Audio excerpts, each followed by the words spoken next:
2020년 4월 21일 새벽 설교입니다. 본문은 사무엘하 15장 1절에서 37절까지 말씀입니다. 오늘 본문은 압살롬의 반역과 다윗의 도망을 전하는 말씀입니다. 다윗과 화해한 압살롬은 얼마 지나지 않아 반란을 준비합니다. 먼저 압살롬은 자신의 말과 호위무사들을 준비하고요. 그리고 예루살렘에 재판을 받으러 올라온 사람들에게 달콤한 말로 그 사람들의 마음을 훔칩니다. 그리고 용의주도하게 4년이나 준비한 후에 이제 헤브론으로 가서 이제 반란을 시작하게 되죠. 헤브론은 다윗이 유다의 왕이 되었던 곳입니다. 하지만 수도를 헤브론에서 예루살렘으로 옮겼기에 헤브론 사람들은 다윗에 대해서 반감을 갖고 있었습니다.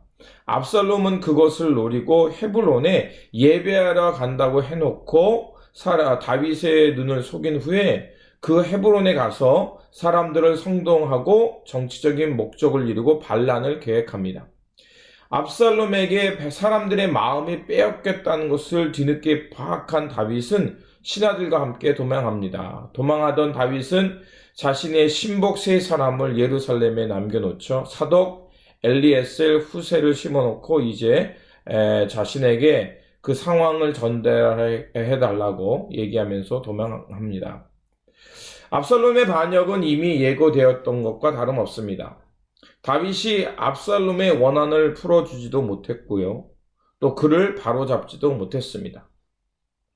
또한 압살롬이 왕에게 재판을 받으러 온 사람들에게 이렇게 말합니다. 내 송사를 들을 사람을 왕께서 세우지 아니하셨다라고 3절에서 말하거든요. 이 말은 뭐겠습니까? 나라의 정의를 또 백성들의 억울한 소리를 들어주는 사람이 없었다는 것입니다. 결국 압살롬의 그 일화처럼 압살롬이 자기 여동생이 억울한 일을 당했을 때 다윗은 어떤 처리를 하지 않았습니다. 그리고 이것은 결국 형제간의 칼부림이 됐고요. 또 압살롬이 다윗에게 돌아왔을 때도 그를 어떻게 했다는 얘기가 없습니다. 이상하게도 어제 본문에 맞이보면 압살롬의 외모를 칭찬하는 말씀이 나옵니다. 그것도 좀 이상하지 않습니까? 그러니까 압살롬이 돌아온 후에 다윗이 어떻게 그를 치리했다라는 말씀이 안 나오고 오히려 압살롬의 외모가 사람들의 마음을 이끌었다는 말씀이 14장에서 나옵니다. 그것은 바로 지금 사람들의 마음이 뭡니까? 중심을 보고 자기들의 내면을 보는 것이 아니라 결국 외모와 외적인 것, 비본질적인 것에 사람들의 마음이 뺏겼다는 거죠.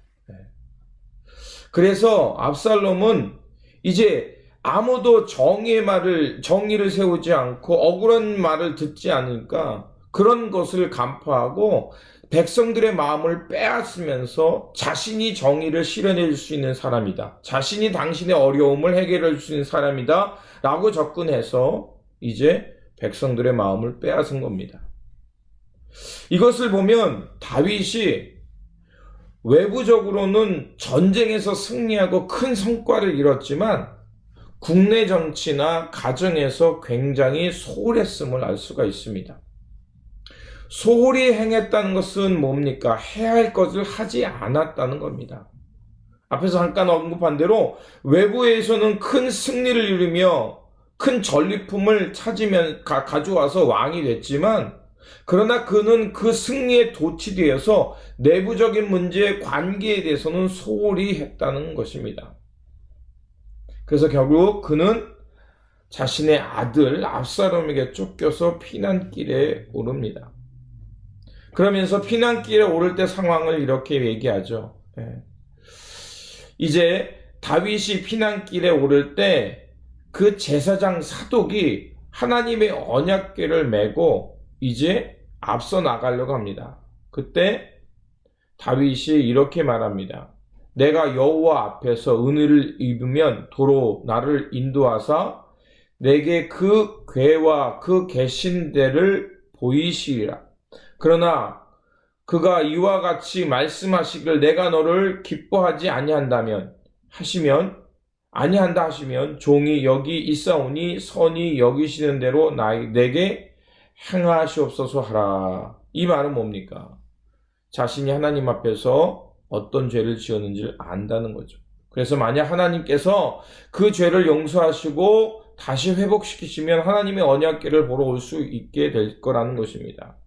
그러면서 30절에 다윗이 감난산 길로 올라갈 때 그의 머리를 그가 가리고 맨발로 울며 가고 그와 함께 가는 모든 백성도 각각 자기의 머리를 가리고 울며 올라가니라. 다윗이 감난산 길을 울면서 올라갔을 때 무슨 생각을 했을까요? 언약궤를 다시 돌려보내고 머리를 가리고 맨발로 울며 갔다는 것은 지금의 이 일이 결국 자신의 죄에서 비롯됐다는 것을 깨달은 것입니다.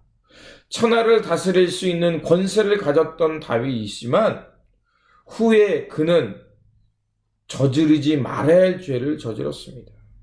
그리고 그것을 지금 통회하고 있다는 것입니다. 남의 아내인 밧세바를 범했고요.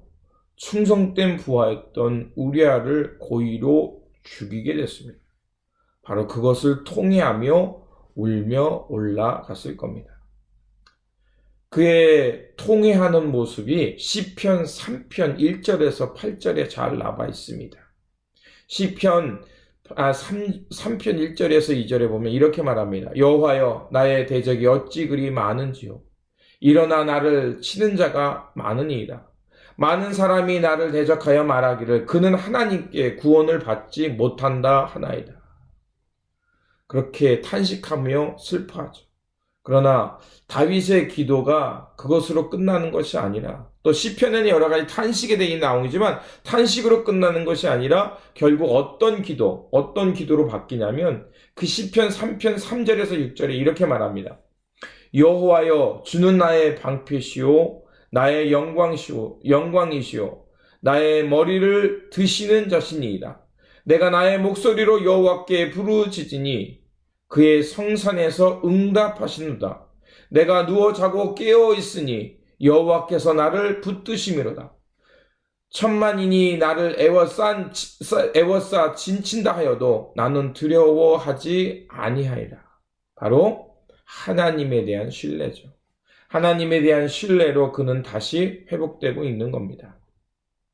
잠언 22장 4절에 겸손과 여호와를 경외함의 보상은 재물과 영광과 생명이라는 말씀이 있습니다. 교만은 패망의 선봉이지만 하나님을 경외하고 겸손하면 생명과 영광과 재물이 그를 따른다는 것입니다. 결국 우리가 하나님과 소홀히 하지 말아야 할 것은 바로 하나님과의 친밀한 관계입니다. 친밀한 관계 속에서 이웃들에게 선을 행하는 삶을 살 때 결국 하나님의 생명과 영광과 재물이 따른다는 것입니다. 그러므로 하나님과의 친밀한 관계 속에서 하나님 앞에서 겸손하여 정말 하나님 앞에서 그 영광이 드러나고 생명이 유지되며 재물과 축복을 받는 저와 여러분의 삶이 되시기를 다시 한번 주님의 이름으로 축원드립니다. 구원의 하나님, 자만에 빠져서 주님과의 관계를 소홀히 하지 않게 하옵소서. 손줄로 생각하는 자는 넘어질까 조심하라는 사도 바울의 가르침처럼 주님 앞에서 늘 겸손하게 하시고 혹시 자만하여 넘어질 때 주님 앞에 참회하며 우리를 붙드시고 일으키시는 하나님을 의지하여 지금의 어려움들을 잘 이겨낼 수 있도록 도와주시옵소서. 그래서 주님 안에서 건강하게 회복되어 오롯이 주님의 길, 진리의 길을 걷는 하나님의 사람들 되게 하여 주시옵소서. 우리 구주 예수 그리스도의 이름으로 기도드립니다. 아멘.